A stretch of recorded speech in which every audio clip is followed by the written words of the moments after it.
love you.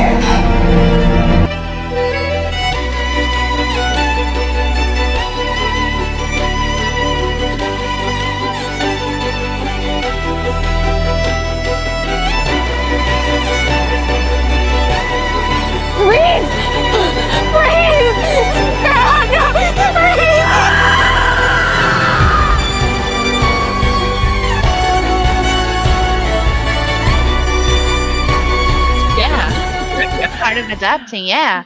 I've got a question though. Yeah. How did you guys bring in the cauldron? Where did you guys find it? Oh my god! You don't find huge cauldrons lying around. I mean, everywhere for a cauldron, everywhere. And we couldn't find any. There was one that I really liked, but that one was like incredibly heavy and like so like would have pushed the budget like so much. But also, we wouldn't have been able to move it around. Like we would need movers to move this, and then we would need to get a double to break it and put it back together. And then the funny thing about the cauldron is we actually had to get 2 of them because the sequence of events and having to like have the cauldron broken and then afterward it's sealed and then it's filled with water. Like we needed a fully sealed cauldron while having a broken one, so we had to get 2 of them and then like spray paint them and then make them dirty. It look good and all of that. We ended up getting like, what was it, pots? It was a flower pot. It was flower pots. Because we were actually like, we were worried about that because it like it kind of looks like cauldrons are usually round. And we were trying to like keep it out of the shot as much as possible. So like that's why we don't see too much of the cauldron. Is because if it didn't look exactly, we wanted it to look good. But so we again getting really creative with what we do. We were exploring everything. We were like, what if we get a yoga ball and we inflate it and then we paper mache it and then we like pop the yoga ball and then we like cut out a circle and then it was like, what if we get a trash can and then like cut it a certain way? Like we were going all over. We looked into every detail and like, what could we do? So like a lot of decision making and ideas go into this process. Totally. Oh my God. That's so much fun. Yeah, it really was. Oh my God. So you've got a lot of experience, adapting ACOTAR, right? So how do you keep the material and the characters fresh as you keep doing it? How do you keep it exciting for yourselves? Because you've been working with them. Doing this for so long. We've been doing this for like 2 years. More than 2 years now, which is exciting. That's insane. Honestly, I think we fell into the characters so much that every time we have to, step back into it, it is fresh and it is, exciting just as it was the first time. And then if anything, like we've gotten so habituated to the character that we just automatically, step into it without it feeling like weird or too unfamiliar. Because at a certain time, like you kind of identify like the parts of yourself that are linked with the character, and then it like melds so much to a point where like it is like you become the character. You become the character. Essentially, it becomes a lot easier to step into it. So just been really fun. And then every episode that we've done, it was in such a different environment that we've shot in a cave, we've shot in the snow, we've shot in like in the mountains, we've shot in so many in cabins, like everything. So that honestly is exciting no matter what. And especially towards our latest maybe 3 episodes, so much time has gone in between one and the other so that we can prepare and do each one justice that I personally miss it. Like every time I'm like, I miss Farah. Like I wanna like we would love to bring this world again of these for like an extended period of time. That would be wonderful. Yeah. Please don't feel bad. Keep doing it as much as you don't need to stop you guys. Please continue. Please, let's make this happen. Yes. Yeah. Oh, but you mentioned that you filmed many different places in many different contexts, right? But guys, it's been so consistent. I mean, your quality has been so amazing because each setting has many different challenges, right? Working in the snow is not the same as working in a cave. And yet you've managed to do it so brilliantly. The audio, the editing, the shooting, I mean, the acting. It's all so wonderful. Thank you. So much. It means so much to us. Honestly, like that feedback is like because that's what we aim for every single time, is like the best, and we have such a high standard such for high it standards for ourselves, and we want to really give you guys the very best that we possibly can. So we really appreciate that. Thank you. Thank you. Oh, I'm being totally honest. Yeah. So speaking of the future, can we expect more scenes? Because we have more Farah and Reese, and we have new characters that you already introduced in your scenes. A little bit.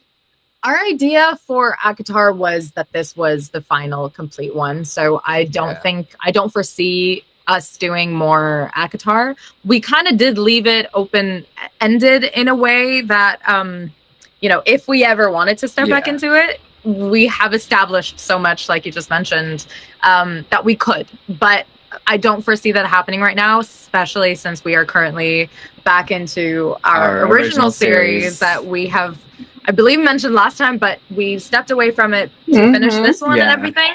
So now that has definitely been back on the radar and back into development. And hopefully we can like take this off the ground this year. Soon.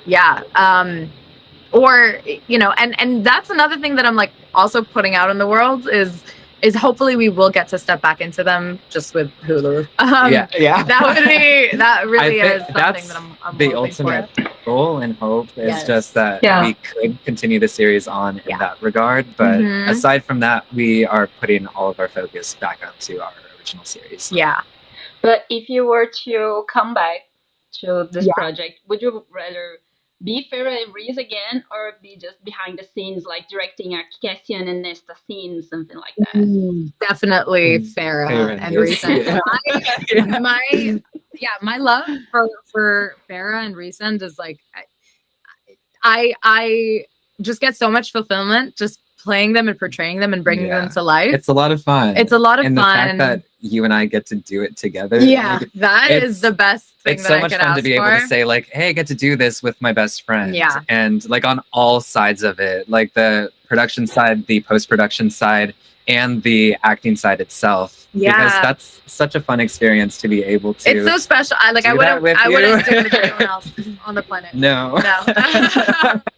So yeah, definitely. And there's so many scenes that I would want to bring to life. Like even from, you know, Frost and Starlight and like all, or later on in the books, like we do see Farah and Reese in Silver and Flame. So I would love to. I have ideas. It's just we'll see.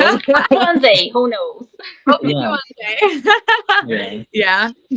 Great. Now, stepping a little bit from ACOTAR, but still talking about adaptations, what other characters would you like to portray in the future if you could? Like from any book, any film, any musical, any Oh my God. So many. Honestly, Juliet and Warner. I love Juliet and Warner from Shatter Me. And the series that we have like really does have nods to that. So that is something that I'm really, really excited about. Playing Aelin honestly would be absolutely incredible too. And Throne of Glass. I love badass women who can fight and who can do a lot of things. Like that is any role like that. Sign me up for that. I think for me, like, you know, growing up, being able to see like different superheroes and stuff was always so cool. So I always wanted to be like an iteration of a Superman, or like Superman. You look like Superman. You look like Superman. Like like, I'd be like Superman's son or whatever. Yeah. I absolutely for sure. And like book-wise, The Hunger Games has a prequel that came out, The Ballad of Songbirds and Snakes, where it explores. We did a scene from it. Yeah, it explores President Snow's like how he became who he is in The Hunger Games, and I always think that's so interesting to kind of like look into the villain and figure out like how did this person become the way that they are, and like how do you find the truth in that, in their feelings? And I always find that like the most interesting to like really dig into that person. Like an origin story from a villain. Yeah. Honestly, so many. Like so many. The world is the oyster. Please feel free to do it for us. I'm pretty sure we will love to see anything that you guys do. Absolutely. That would be hopefully so. Yeah. We'll see. We'll see. All right. So, Camden, you did mention villains, but you only mentioned heroes. Carla, would you like to portray any villain? You know, I feel like I would. And I will say, because I do have a series coming out where I don't play a very nice person. And that is always really, really fun. Honestly, getting to play something so far away from who you are gives you the freedom to just be. So I would definitely. Also, Marvel has a lot of like badass like villains coming out and stuff. I would definitely love to explore that.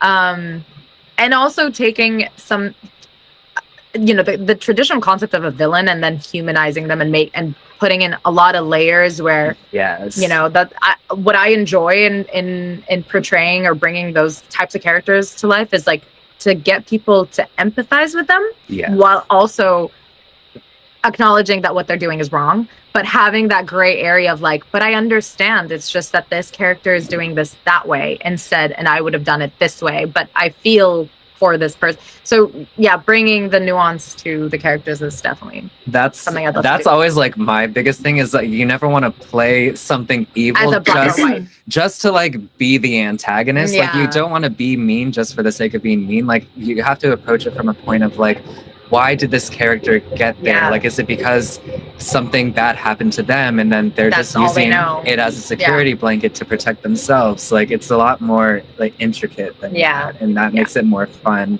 as an actor to like find the truth of that. Yeah, that's amazing. Yes. Well, I guess that's it for today. Yes. Thank you guys so much. Thank you. Thank you so much for all of your work in translating to Portuguese. Honestly, yes. We really appreciate all of your work. Love and hugs and everything. You guys are just absolute gems. Thank you. It's a pleasure. Thank you. Yeah. It's a pleasure. It's like we're translating for a reason for themselves, Yeah. It's amazing, guys. And we'll be very excited to watch and to work with, whatever series or books or adaptations or new projects you want in the future. Yes. Thank you so We'll much. be here cheering and watching everything. Yes. Okay, thank you. We'll keep you posted on any upcoming things for sure. Absolutely. Great. So can you just send a little message to anyone who is watching us? Because we're going to post this on our YouTube channel, on our Instagram and everything. Oh my God. Definitely. First of all, thank you so much to everyone that's watching, that's been supporting us, for all of the love that you constantly show us. We really, really appreciate it. If you haven't watched our latest adaptation, it is out on Taleen Productions. Go check YouTube, it out. And also check out our lovely friends at ACOTAR Brazil. Absolutely. So fun. The content that you guys put out, I'm so here for it. Sometimes I wish I can understand. I'm like, I want to learn the language just so I can know. We'll like copy and paste it into Google Translate. So Amazing. But so much love. If I could, give each person a massive digital hug, we absolutely will. So we're sending you all of our love. Thank you. Thank We're you. sending all of our love too. Yeah. Thank you very much, guys. Have a great night, and we'll keep you posted on the translation and everything. We'll send you the link when it's ready. Thank you very much. It's been a pleasure. Always. Pleasure is ours. Thank you. All right. Bye-bye. Bye. Thank you. Have a great day. Bye. You too.